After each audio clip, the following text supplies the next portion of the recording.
Welcome to the Eyes Up Mindset podcast, where we explore what it means to grow daily and find our best in every aspect of life. Welcome back to another episode of the Eyes Up Mindset podcast. I'm John Shirkey here with my friend, my co-host, Jamie Wagner. Jamie, as always, it's great to see your smiling face. You as well, my friend. How are we doing today? Excellent, and excited about the conversation that we got to have with Bryan Miller. Cool stuff in the episode, in terms of risk, information, taking steps. It's all stuff that we talk about when we talk about what does it mean to live eyes up, right? It's seek opportunity, not problems. It's take some risks, get better, improve. And he touches on a lot of that. But before we get into any more of what he talked about, let's talk about him. He's a composer, has a music business called Sensory Overload. And he's worked with a ton of big name companies and movies and all kinds of stuff. So tell us a little bit about him. Yeah, Bryan took that success in music and then stepped out into real estate investing in LA, which is a crazy real estate market financially. It's some big risk, I think. And he's partnered with another guy to build a thing called Capital Stack Investments. And we get to talk to him about how those two kind of different lanes of life have come together to create success and how they really aren't different, right? In a lot of ways, we think, and he talked about this right after we closed with him, is like, it's all connected. This thing, life, these risks that we take, these challenges that we endure, we learn from one area like composing, and we can apply them to another area that seems completely disconnected, like real estate. And it was just an honor to have him, and great challenges in there for us. As he said some things, I was thinking about our business and going, okay, now it's on us to take some action, right? And so anytime we can have those moments of clarity for ourselves, like as we're doing these podcasts, and I get at least one every conversation, it can be really powerful and impactful for me personally, and I hope it does the same thing for you guys as you listen. Yeah, totally. He grew us today. He's going to grow you. Bryan Miller. Bryan Miller, welcome to the Eyes Up Mindset podcast. Incredible experience for us to have you. We're excited to connect with you. We've learned so much about you from some of our past guests who introduced us to you. And then as we've been getting to know you and kind of your business in the music and real estate, and kind of blowing our mind a little bit as far as kind of what you've done. So tell us a little bit about you, where you're at, kind of what you have going on. Sure. Well, thanks for having me, John and Jamie. It's great to be here. I love having conversations with like-minded people. I found that one of the reasons I was successful as I was kind of doing some contemplating here about this was I thought, like, what was the difference? Why did I come out and make this work, and 25 years later still here and now crushing it?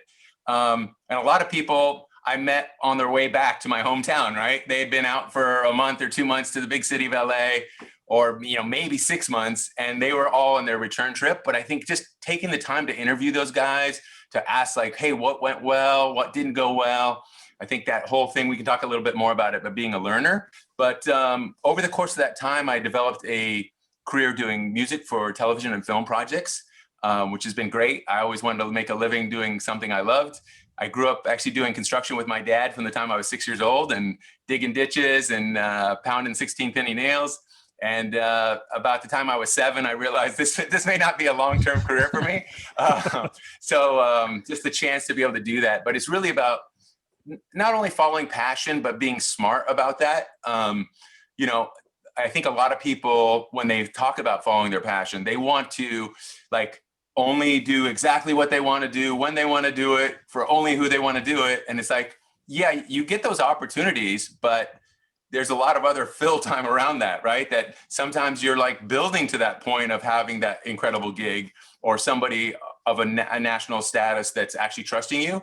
But to get there, you had to prove yourself. You had to basically kiss a lot of frogs, right? You had to put a lot of dues in so that you were in a position to be able to succeed. So a lot of people just like, hey, like Spielberg didn't call and offer me the lead role. It's like, well, dude, like you start, like be an extra, write a script, learn this part of the craft, learn how to edit, like there's a lot of different parts of that. Instead of waiting around for the phone to ring and thinking someone's going to discover you, you have to basically go out there, let the world know you're available.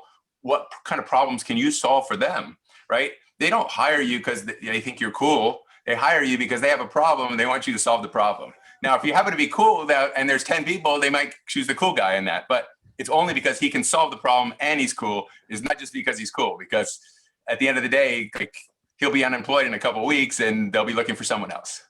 So how do you manage that, do this thing that is my passion and I love it, and it might be my escape at times, but it's also my business and my livelihood, and the livelihood of my family kind of rests on this. How do you balance this? Like, I do this because I love it, but it's also right.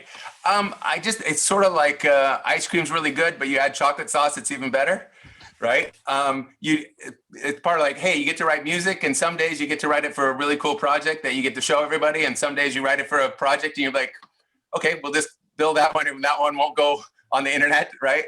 It's just all part of it. But I think just knowing that again, it's sort of what I was talking about, is like, not every situation is perfectly ideal or going to be the Instagram worthy, like, this is my moment. There will be those moments, you want to promote those. But there's other times where it's like, okay, this is good. But part of that is like, hey, this allows me to earn a living. This allows me to support my family. This allows me to basically create more capital than I need for my living expenses. So then therefore I can invest that. And then that's kind of how started the whole investing journey as well.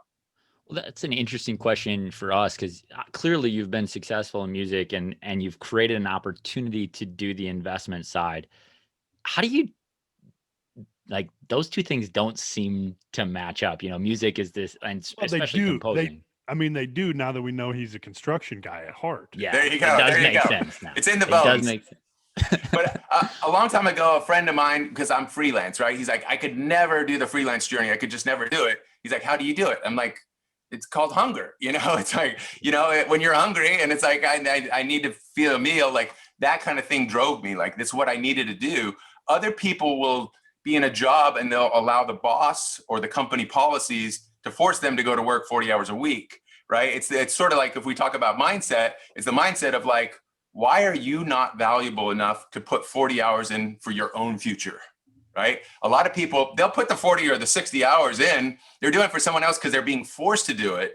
But that shift in mindset is like, why not do that for me? Or if I'm putting 40 in for somebody else, why not put 20 in for myself, for my side hustle, for, building something, for writing an ebook, figuring out how to do, some passive income online, like just educating yourself. It's sort of up to you, right? And I think a lot of people are waiting for other people to call them or to basically present this perfectly wrapped up bow of opportunity. And opportunity is never like that. My first job in Hollywood, I got paid $75 and it took me 3 days to do the job, right? So like 3 8-hour days, right? And you do the math on that, you're like, okay, maybe I cleared $3 an hour, right? But what I did was I actually ended up with a piece of footage that I could show someone else. This is what I do. Because I didn't want to, like, if you deliver $75 worth of value, right? And I was just like, here's a piece of, because I gave them like $500 worth of value or more, right? So like anybody can give $75 of value for $75. That's kind of a fair exchange. But if you can give more than that, that gives you the ability, like, they're going to come back to you, right? So that's how you start. You basically over deliver for what you're getting compensated for. And eventually it gives you the right to charge them more money, or it brings you to the attention of people that actually have bigger budgets. And they're like, well, this guy crushed it over here. Let's trust him with our project. And I love that the statement you said, it's up to you. I think that is, we were talking about kind of Midwest values and kind of getting sometimes stuck in a lifestyle, but when it comes down to it, it's up to you to make that life that you want. But sometimes it's going to take risks. So tell us a little bit about how you've taken some risks, in stepping out, whether it was the real estate or, you kind of said over deliver and then see what happens. You never know who's going to be wanting and willing to pay for your services. Right. I think the big thing is, so I naturally like some degree of risk. I like to actually really know what I'm doing to try to minimize the downside in that risk. But there is risk in what I do. But what you have to realize is there's risk in not doing anything, right? There's a risk in ending up 75 years old and broke, right? And you won't realize that till you're 75 years old and broke, and you're like, oh crap, like what am I gonna go do? Like get a job at McDonald's now? Like what do you know? It's like a little late to plan, right? But there's risk in doing nothing, right? There's risk in like living off of debt. There's risk in like spending more than you make, right? And a lot of times it doesn't show up, right? It doesn't show up that it's risky because you kind of kick the can down the road. It's the United States of America. What's another trillion on the balance sheet? It does, who cares, right? Well, eventually when you can't pay the interest on the national debt, it's like, oh wait, now we got to tax people like, I don't know, whatever, if it's 4 trillion a year, and then, and we can't provide any services with that, but we're able to make our debt service payment, right? It's the same type of thinking, right? Of like paying later, where like, I would just encourage people, like, think about it. It's your life, right? You're going to end up at 75 if you're lucky, right? If you're not, well, but most likely you're going to end up at 75. What do you want to be at 75 or 65 or 55 or 45, right? And the decisions you make today are going to determine where you're at when you're 45, right? Or 35 or 25, right? Because if you're 15 years old, you're thinking, I got a lot of time. It doesn't really matter what I do. It's like, well, 20's coming, 25's coming, 30's coming. What kind of career are you setting yourself up for? What kind of skills do you have? What kind of problems can you solve that people are willing to pay you for, right? So it's all about like risk is part of it, but the main point I want to make is there's a lot of risk in doing nothing. And people think, oh, I'm doing nothing, it's not risky. I never bought a house, I never took that risk. Well, you're risking ending up older in life and broke, right? And that's a costly risk, right? But you don't usually calculate that into the formula.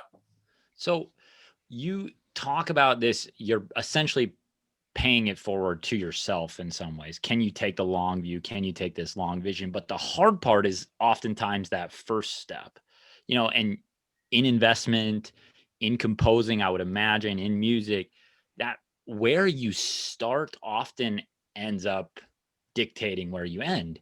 So how do you take that first step when there's not a lot of clarity about it? Or I think this is even a more interesting question, when there's maybe 2 or 3 or 5 really great options, and you might get stuck in the which one's better or trying to have a perfect fit. How do you personally go into taking that first step when there's maybe a lot of really good choices here? That's a difficult question. I think a very personal question. Sorry, can you tell me the first part of your question? Because I had an answer for you.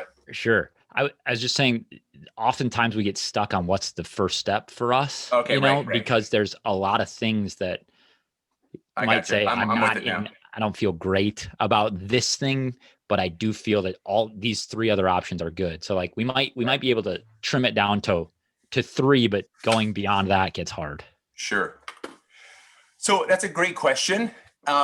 And it's sometimes easy to get stuck, but one thing that I did was like modeling people, right? And sometimes you don't know where a road's going to go, but I was able to see people down the road and then say like, okay, that they got to a pretty nice place. Like I worked for a composer early on, and he was about my age, and he was making 6 figures a year, and I was making 1 or 2 figures a year.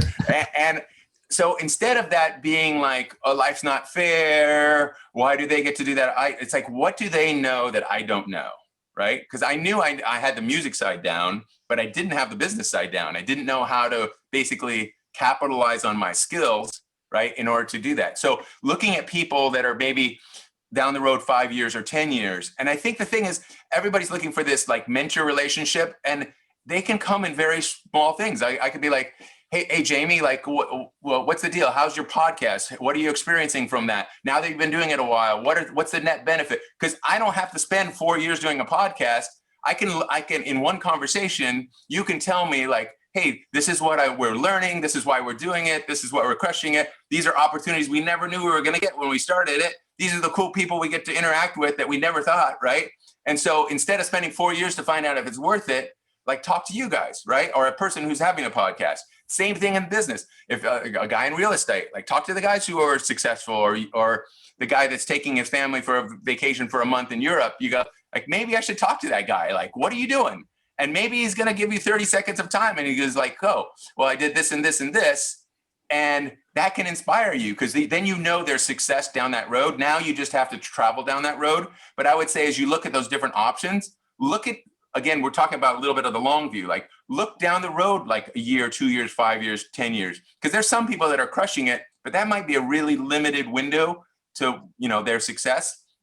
So I think by looking toward the future, even finding people slightly ahead of you, and just, you know, people will respond. Like, ask them a question.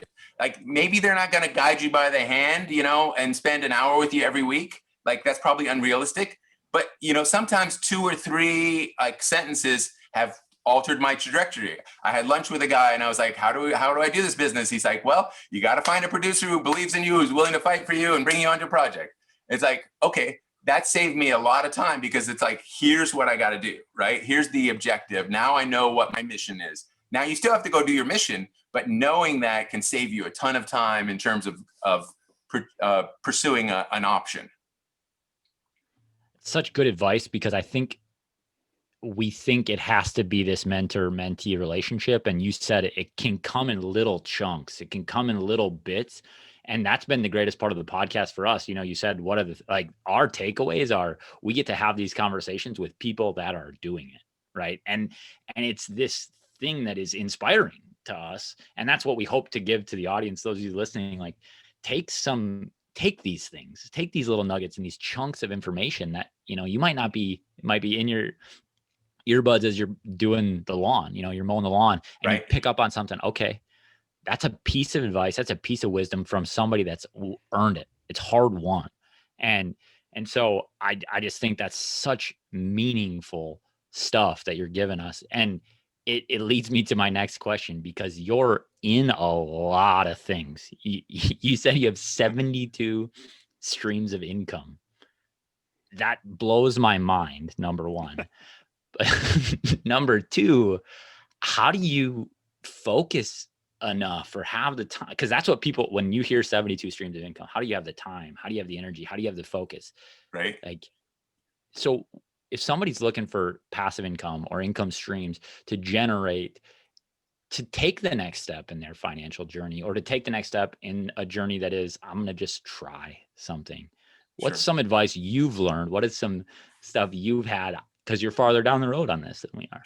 Sure. Well, I would say, number one, it started with 1 stream, right? And then it went to 2 streams, and then 3 streams. And the thing is, when you go from 1 stream to 2 streams, you just, like, that's 100% increase in your streams, right? So early on, you can get a lot of traction real easily. But I think, well, one is like, one of the lessons I've learned is really partnering with super smart, super sophisticated, and super experienced partners, right? And when I violated that, I've ended up with a lot of work on my end, and more stress and more problem solving, right? But even as a passive partner, because if there's something goes wrong, you have to help right the ship, or it's going to go down, right? So, but the more experienced, just really like people that have become experts in their field. Like, if some guy's been doing self-storage for 20 years, I invested with him, right? And basically my trauma in this investment was, they would send me a check and I would be like, which account do I have to mail this into, right? That was the toughest thing about that whole investment. And I made 30% annualized return for 6 years, right? So again, but had I partnered with somebody who didn't know what they were doing, or was their first deal, or what, there would have been a lot more trouble and grief, and why is this not doing what it's supposed to? But I let that guy learn all his lessons first, right? And then I partnered with him, right? As opposed to, you don't want to be the guinea pig, right? You don't want to be the experiment. Like, is this going to work? Is that going to work? So especially as you're trusting your money kind of blindly, and you're investing capital in different partners. So, but that applies to a lot of things, like a business that you start, like, you're like, well, this guy would want to do it, and therefore I should do it with him. Well, like, what do you know about his background? Have you run his credit report? Like, Does he have any lawsuits? Does he, how many ex-wives are chasing him, right? Like, what do you know about this guy, right? And a lot of people start businesses and they're like, partnerships are horrible. It's like, well, all those signs about the scumbag guy that you partnered with were there before. And hey, I'm speaking to myself here. I've had a few of these too, right? Yeah. That later when I do the whole background check, I'm like, oh, he's not paying child support. Oh, interesting. Why do I think he's going to pay me? Right? It's like, if he's not paying for his kids, this is not ideal, right? But those things are out there. So I think learning to really heavily vet opportunities, learning discernment, again, partnering with people like years ahead of me, people that are Wharton grads that are like vetting deals, not depending. For a long time, I was like the solo guy. It was like me and my world. And the more that I've branched out and learned to depend on people, get people's opinions, talk, send stuff to really smart people. Would you do this deal? Why or why not? They might say no, they wouldn't, but I can gauge, okay, I can take this level of risk, or I'm different, but I still want to hear their opinions, carefully calculate those, and then proceed. Well, and I think I'm going to go back to something you said before, where originally you said, okay, why are you not investing 40 hours in your own thing, right? Or 20 hours or 10 hours. Sure. And I think that's a really important part to keep in mind here, because even just for me, as I'm listening to you, it's like, it's a little bit overwhelming, right? But at the same time, it's okay, how do I invest? If you want to get into investments and you aren't currently, learn about it. Ask people, spend 5 or 10 or, 6 hours a week and read about it and learn and take a class, whatever. And this is a little bit what we're doing right now. We're working on writing a book. Neither one of us has written a book. We've written a lot of things, but not a book. It's a different process. And so we've started to invest time in ourselves and we're doing the same thing that you kind of said, like seek people out that have just either recently done it or have done it and been successful. Sure. Ask them questions. And it's been incredibly helpful, but so often, and I think especially as guys, and I'll speak for myself, but there's an ego part of it that's like, no, I have to figure it out. I can figure it out on my own. I'm just going to push through this thing. So I think it's being willing to humble yourself enough to say, I don't know. Right. The reality is you can figure it out for yourself, but how long is that going to take you? And what's that going to cost you, right? In order to be right or feel good about yourself, right? I think when you kind of start to remove that, like, hey, if a YouTube video will show me how to do something in 3.5 minutes, that saved me 3.5 hours, right? Or, save me a $300 service call because you're like, oh, you just do this. Okay, now I get it. It's easy, right? But there are clues out there. So I think paying attention to those and saying like, how can I shorten this journey, right? If you talk to guys who have had big selling books, or they're going to tell you like, oh, here's how we got it printed. Here's how we got people to do the drop ship fulfillment. So we weren't folding up packages and writing addresses on them in the middle of the night, right? How do we do that? Because they've been through the process. Maybe they've been through 3 different vendors. Now they found one that's great. You can start with the one that's great just by asking and opening that door. Yeah, it's very humbling in reality. Like, choosing to take a step is hard because that something's going to hit you in the face eventually. But that moment is incredible learning. It's this incredible opportunity. And what you're saying, and I'm going to paraphrase here and you can correct me if I'm wrong, but don't go through all of the learning by yourself. It's okay to do some of the learning by yourself, but don't experience all of the shots in the face, right? Learn from other people who have done it before. It's the same thing as like hiring someone to mow your lawn. Like, you can go mow your own lawn and you can have a lot of pride in it and it can look amazing, right? Or you can hire somebody for $60 a month and they get it done and you go, well, that just freed me up from like if it took you 3 hours a week, that's 12 hours of your life that you're trading for $60. And you're like, okay, I paid $4 an hour for that. Or you'd be one of those guys that's too busy to write the book and too busy to start your side hustle and too busy to do this, but dang, you sure got a great looking lawn, right? That's like, figure out ways to shorten the process. Figure out a way, like people say, like you guys were saying, like, how are you doing all these different things? And, if I look at my team now, not all the, like, there's a couple people that are more on a regular basis and full-time basis, but there's a lot of times it's like, here's this expert that I need. And when I need that, I call him, right? Like I could play guitar on all my stuff and it would be mediocre at best. Or I can basically send an email. Here's a track with guitar. Here's a track without scratch guitar, right? Send it back to me. And then a day later it comes back and it's brilliant and it's amazing. And he spent like 12 hours on it or 8 hours on it. It's way better than I could do it. Now I could have the ego of I want it to be my thing, right? Sure. But ultimately your thing is what you put together, right? You're judged on that. And the rest of it is a little bit of ego. So I think getting the ego out of the way is an important thing to realize. It's like, it doesn't really matter what parts of the steps you are involved with. What matters is that you basically get to where you need to get. And if it involves a lot of different people to help you get there, it's just going to speed up your process. You find that it's better, like not just that the end product is better, but the experience for you is better because you get to collaborate, because you get to enjoy. Like, I'm sure there are headaches, right? I'm sure there are times where somebody doesn't do their part, but do you enjoy it more because other people are involved? I really do. There's a certain thing about just being successful and being like lonely, right? At old age, right? Like, here's my empire I built, right? Or would it be better to be like, here's the empire I built and here's my friends coming over to enjoy it. And we're going to Cabo with these friends and we're going to this, right? That's the life that I'm trying to like help to design, right? And, when you get to do those stuff, it's like, we just went on vacation to Cancun, right? It would have been great to go with my family. We went with my family and one of my best friends' families, right? We had a killer time. We had a better time than if we had gone by ourselves, right?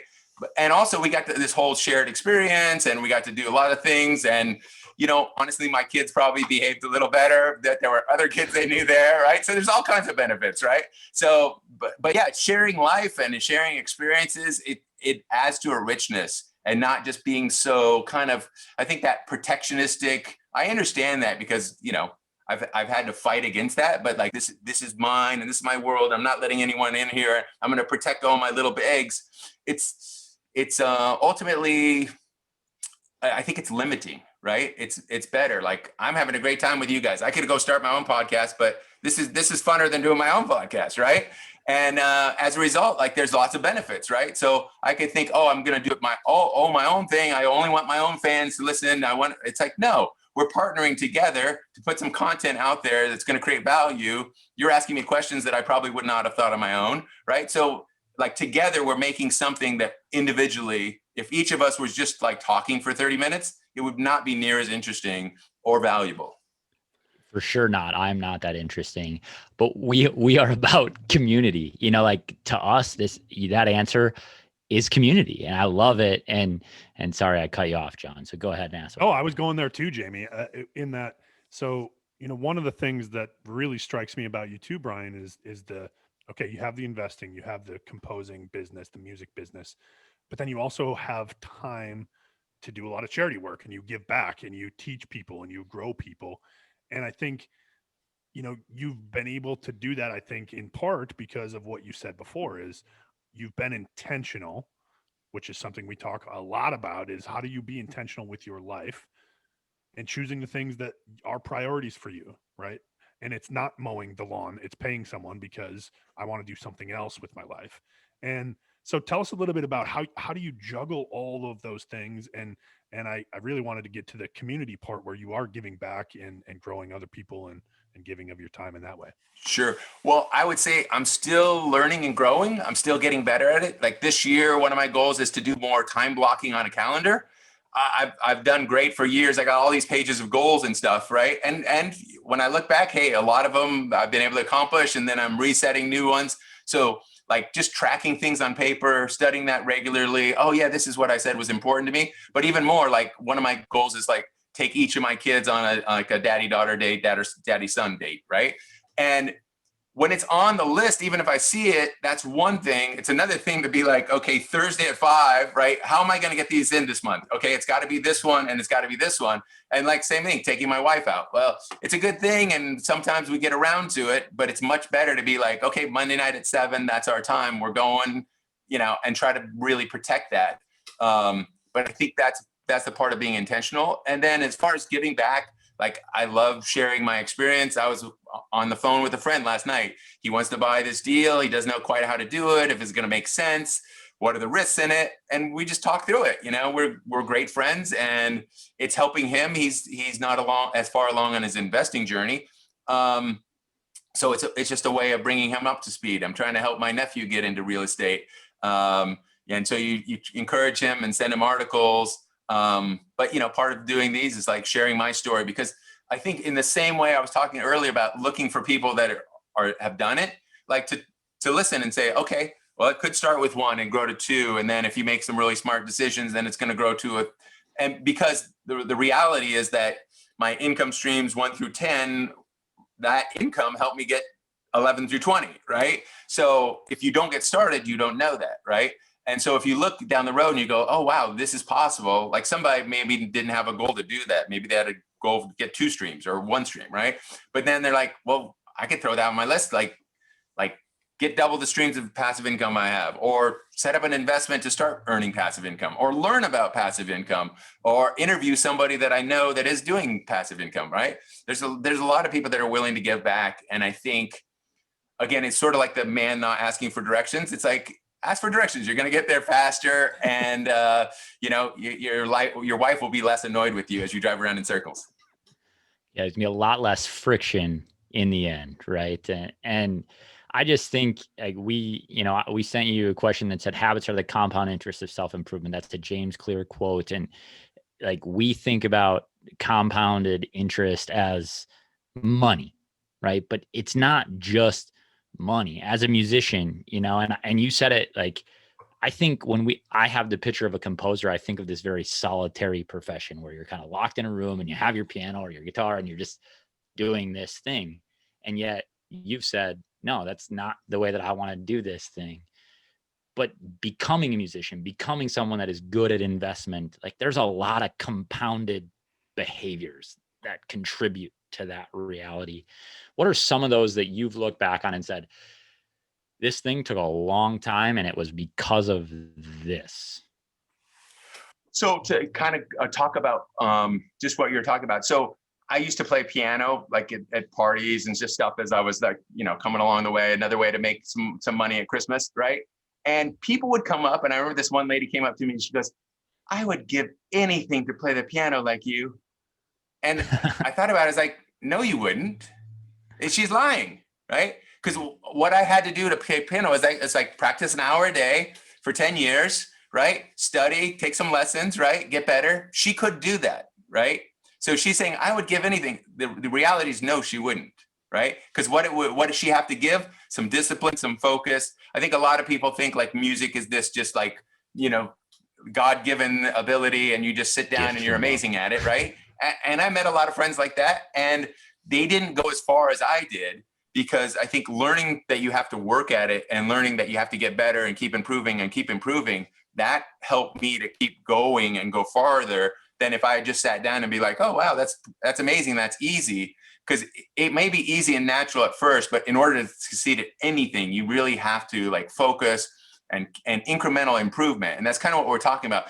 I'm a big believer in compound interest. Like just take like whatever your net worth is now and say, like, if I could grow that 10-year or 10% a year over 30 years, go plug that in a compounding interest calculator, and you'll be like, holy moly, that's cool, right? Because it's powerful, especially over 10 years, 20 years, 30 years, 40 years, right? So when you realize that, but the same principle actually applies to health, right? So like you think about compounding, well, a lot of people are not succeeding because kind of like investing, if you make a 3% improvement in your health, right? And then maybe you have a bad year. And so you kind of like get depressed and start binging on French fries all the time. And then you take a -6% that year. And then you're going to do another +4 the next year. And then you're going to walk occasionally. And then you're going to have a good 2 weeks and a bad 2 weeks, right? You're probably not going to go very far, right? But that same thing, if you make like a 1 or 2 or 3% improvement in your health in a month, and then the next, like, hey, I'm going to cut out like carbs. I'm not going to eat any chips with canola oil. I'm not going to, right? And then the next month it's like, oh, and now I'm going to add in more green leafy vegetables, right? And you just keep doing those things. Your health is going to keep, actually your body, it's amazing the way God designed us, right? It's going to actually start to heal itself, and you're going to get rid of like people can get rid of chronic pain. They can get off all these medications. There's a great movie, I think Fat, Sick, and Nearly Dead, you know, guy just like starts juicing and changes his life, right? But he's changing the input, right? And then that was a compounding interest. Like he wasn't really moving much when he was like super overweight and on like, I don't know, 12, 14, 16 medications, right? But that compounding interest of doing something healthy for himself. And then he could start to walk around the block. And then he walked around the block 2 times. Then, you know, eventually start to jog. And, you know, it's all these things. There's a big compounding. I think it's so relatable, like your habits that you form when you form a certain habit. You could, like, there's a thing called habit stacking, right? So you build habit on top of habit, right? As opposed to just always having to reinvent the wheel. And I see it with health. I see it with finances, relationships, same thing. Like if you keep making deposits into your friendships and you're giving back a lot when you need something, hey, you know, listen, hey, you've kind of built up a balance, right? And it's a beautiful thing. But a lot of people are living in that negative side too, right? Where maybe their health is going down just a little bit every year, or I'm just like, it's just, you know, I'm just putting $1,000 extra on the credit card bill every year. It's that same power that's going to drag you to basically like a real, like either bankruptcy or a really scary place financially, even though it's just a little bit incrementally, but over time, like same thing with health, just a little bit, like a couple extra French fries, a couple extra calories. Like it doesn't seem like much, but over the course of time, you're going to end up with some major health issues, right? And it's just, I think it's a really powerful concept to realize that what we do compounds, right? And so if we make positive choices, we're going to compound on that. And the same thing true in the negative. So, man, again, my head's spinning. It's good stuff. And it really is simple. It's just not that easy. You know, it's simple to say what we do, the choices we make today impact tomorrow and the next day and the next day. It's just not always that easy, but it's a good reminder and I love it. So Bryan, what, you know, if for our listeners out there that are thinking, okay, I'm ready. Bryan has inspired me. I'm ready to go. I want to take a step. What are some resources or places for them to even start if it's investing or anything along those lines? Sure. Well, one would be to go to our website called Capital Stack Investments. So www.capitalstackinvestments.com. You can fill out a form there. We have a ebook, and it started as 50 lessons from 50 deals, but now I think it's going to be closer to 500 lessons from 50 deals. So every time you do a deal, like you learn from that, right? And sometimes you learn, like, I would say more painful lessons. And sometimes you're like, wow, that was really smart. Like in writing the book, basically one of my first investment properties would be, it was basically, I haven't made a ton of cash flow. It's just been kind of like, okay, it's kind of breaking even. But then when I look over the course of time, it's like, oh, well, one is I was able to pull my down payment back out. So I have zero money into it. And now it's like worth 192K and I have 60K of debt on it. So it's like, oh, wow. So there's 130K of equity there, right? On kind of like not really a life-changing deal, but over the course of time, okay, that's pretty cool. And then it's actually, I don't know, 6 years away from getting paid off. So at that point, then cash flow will really start kicking in. But just like looking at those and studying. So I think learning, so that's a great resource. There's so many great resources out there. Like I become a fan of Graham Stephan and Meet Kevin. You know, these are like 20-year-old kids who are like, I would have learned a ton if they were available at that point in my life. But, you know, like Meet Kevin's, he's like, here's my $20 million stock portfolio and how it went up last year. It's like, one is, I think maybe it's the millennial thing, but it's like, there's not this taboo of I can't talk about my income or, you know, and it's just like, okay, well, I have $6 million in Tesla stock. And, you know, it's like, okay, it's kind of cool to kind of pull that veil back. And here you can see a guy doing it. It's like, he'll show you what's working. He'll show you what's not working. So those kind of resources, I mean, Bigger Pockets is an amazing website with all kinds of information. They built an amazing community of investors. I mean, there's just a ton of stuff out there. And YouTube, I mean, it's sort of like there's enough information that you can figure out the information. There's also a great book, Millionaire Real Estate Investor, Gary Keller, who runs Keller Williams Realty. Amazing book. It was a life-changing book for me because it sort of set up the model. Here's people who did it for 20 years. Here's what happened, right? And so again, I didn't have to spend 20 years going, is this going to work or I don't know, right? And have all that uncertainty, because we didn't really talk about this, but uncertainty, right, and risk is what leads to inaction. So often, like not having enough information or knowledge, then we basically go to like indecision. And there's some really interesting stories, studies. There's a study about, I think they're selling jellies in a supermarket, right? And when they had 6 jellies, they sold a ton of jellies. Then they expanded to like 22 jellies and they sold like not like a fourth as many, right? Because people were overwhelmed with 21. What do I do? What do I do? Right? So part of that is like not get over consumed with that. It's like pick a lane, pick a guy to model, start out. You can always correct later, but I think like that education and having some knowledge, like find somebody in your community. Like if you go to church, if you're like in the YMCA, if you like any kind of organization, if you find some older guys that, you know, like you can ask them like, hey, what are you doing? What's your investing world look like? Now you've started a conversation. Most people would love to talk about this, especially if they've been successful. I mean, I think if you have 10 of those conversations, you'll find 3 guys that will be sharing like, this is what worked for me. This is what didn't work for me. Now, all of a sudden maybe it's not this official mentor relationship, but maybe you can call them. I got a deal. What do you think? Should I move forward or not? Now you have somebody with 20 years experience giving you input, which takes away from this uncertainty, which is what causes a lot of people to just sit there and do nothing. Thank you for your humility in being willing to give. I think that's a huge part of this thing because it requires humility to ask the questions in the first place, to say, I don't have all the answers, right? And to say, I need to know and somebody else knows better than I do. And I think in giving it, you are looking in the same way for those conversations to lead you. You know, when the second you open the door to have those conversations, you're saying somebody else can lead me too. So thank you for your humility. Thank you for the advice you brought here, because I think it's going to be really valuable to the people that are listening. So grateful for you to come and join us. Is there some way beyond the website that we can engage with your work or follow you, something like that? You can go to LinkedIn, Bryan E. Miller, Bryan with a Y, Bryan E. Miller, connect with me there. We post different things about what we're doing.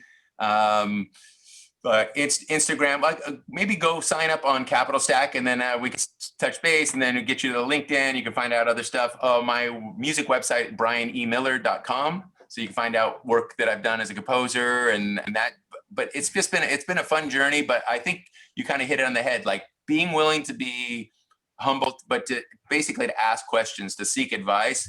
If I look back, that has been one of the biggest things that allowed me to basically, become successful, was by really learning from successful people and putting that into place. And I wanted to say too, you were talking about the mentor thing, like the mentor that had the biggest effect on me, I had one 60-second conversation with in my whole life. And that's Jim Rohn. He was the author and speaker. I get to meet him one time for like a few seconds, right? But like his wisdom and everything that he learned, that he passed on, I spent hours just listening and digesting that. So you don't even have to like, you can through books, through videos. I mean, there's so much stuff on YouTube. Like the problem now is not a lack of knowledge, but get enough knowledge. But then you also have to at some point just like, okay, I took in a lot of wisdom. I got advice and counsel. These 3 smart people say like, hey, if I was you, I'd move ahead.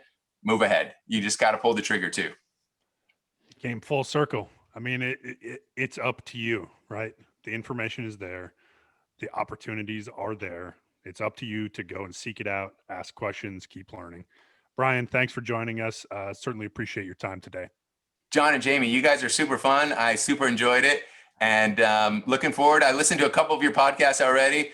I think what you're doing to put out great information, like I said, if you're a 17-year-old kid and you're listening, keep listening and then learn how to apply. Appreciate it. Thanks. Absolutely. Thanks, Bryan. Thanks again to Bryan for joining us. Incredible wisdom and cool stuff. check out his website. We'll have all of the links that he mentioned to his PDF, his website, his connections in our show notes. So go check that out. While you are at it, don't forget we have a YouTube channel. It's Eyes Up Mindset. This video will be there. You'll get to see Jamie pointing at his sweatshirt. We have an apparel line on our website, which is eyesupmindset.com. We'd love to have you support us as we continue to give content to people. And hopefully you're growing and stretching just like we are every day. And that's one way that you can help support us and help grow our community and grow each other. So Jamie, this episode, a lot in there, as we say every single week, which is crazy, but wrap it up for us. What's the takeaway if I'm listening to this, and whether I want to be an investor or not, what am I getting from this? I think the thing is what you ended with. It's up to us, and Bryan challenged us with that. It's up to us to take a step. And we say that, take a step, do the thing. But what causes an action? It's an uncertainty. It's an unwillingness to understand where our blind spots are. So ask questions, and then understand. And this might be the hardest part about this, is understand that it might take time. And that when you look back in the long term, that compounded interest will have worked for you, and it will be a huge return. But that first step, none of that's there yet. So it's on you. And as always, live eyes up.